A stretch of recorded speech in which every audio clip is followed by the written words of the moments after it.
Agora no Jornal da Manhã, a participação de Vera Magalhães. Vera, ontem o TRF da 4ª Região não só confirmou a condenação de Lula no caso do sítio Atibaia, como elevou em muito a pena.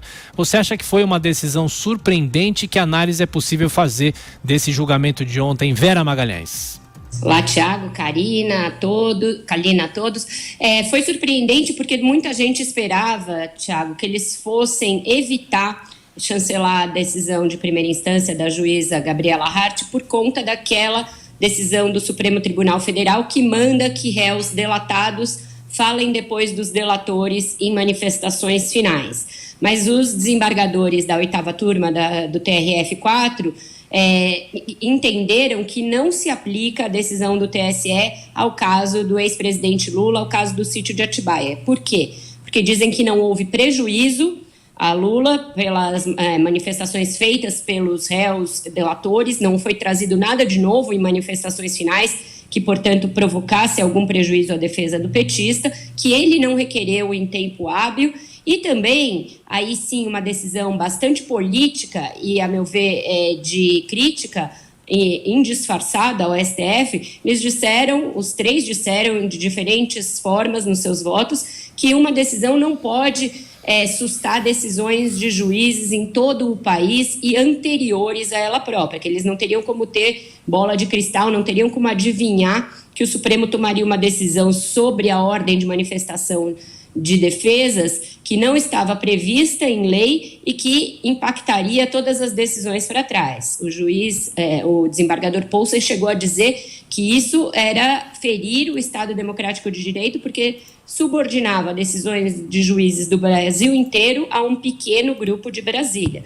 Então, a meu ver, além de surpreendente do aspecto específico em relação ao Lula, a sentença tem também um componente político muito forte, de o TRF4 ser um flanco de defesa da Lava Jato, de defesa do que foi feito até aqui, em relação ao que o Supremo tem decidido mais recentemente e que tem impactado de forma negativa a principal operação de combate à corrupção do país.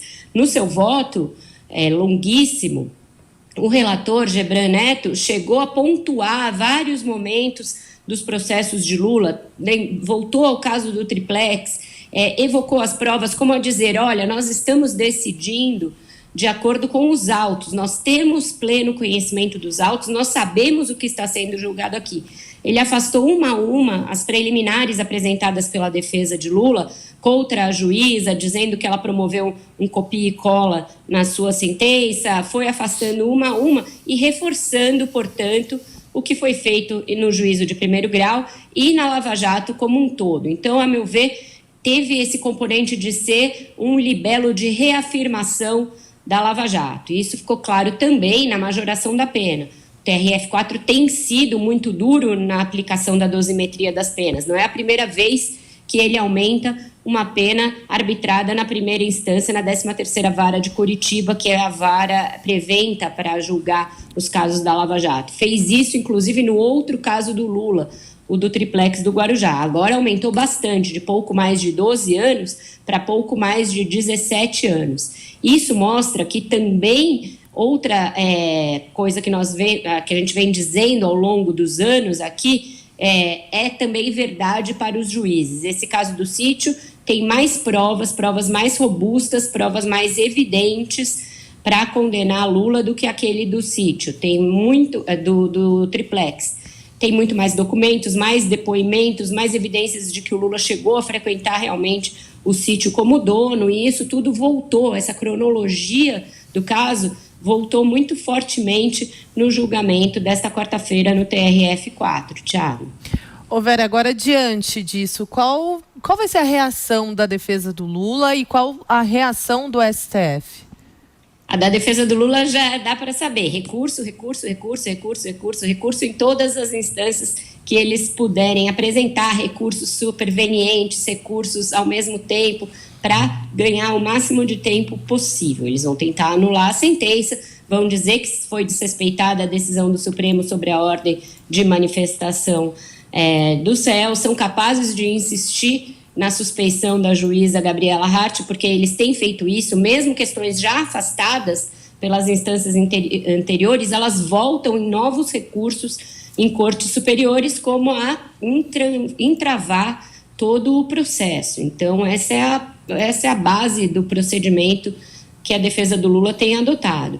Quanto ao Supremo, fica difícil prever, Kalina, porque naquele julgamento último, em que eles tentaram firmar uma convicção geral sobre essa tese da ordem de manifestação das defesas, muita coisa não ficou clara. Eles não chegaram a um consenso em relação a várias coisas. Por exemplo, é necessário que o prejuízo tenha sido demonstrado pela defesa ou o caso vale para qualquer situação?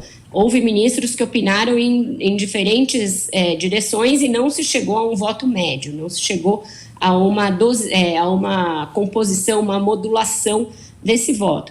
Mesma coisa quanto ao momento de pedir. Precisa pedir logo na primeira instância ou pode dizer que teve o direito aviltado em qualquer momento?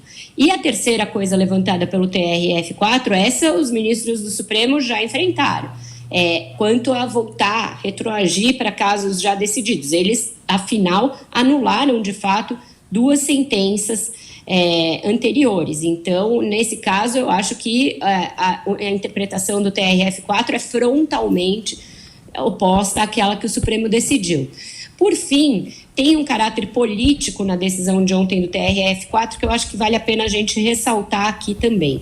O próximo passo da defesa do Lula, depois da soltura dele por conta da mudança de entendimento sobre prisão após segunda instância, seria tentar a anulação do caso do triplex. E isso tem um componente político importante, que é o seguinte: sem uma condenação por um colegiado, Lula poderia voltar a ser elegível, não estaria mais enquadrado na lei da ficha limpa.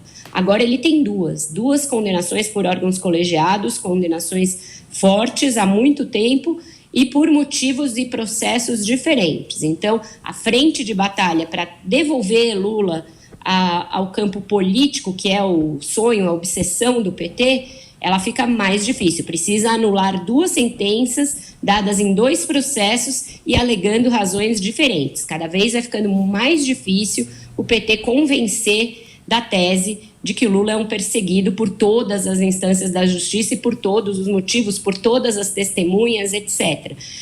Então, a batalha petista para devolver Lula às urnas vai ficando mais difícil, mais longínqua.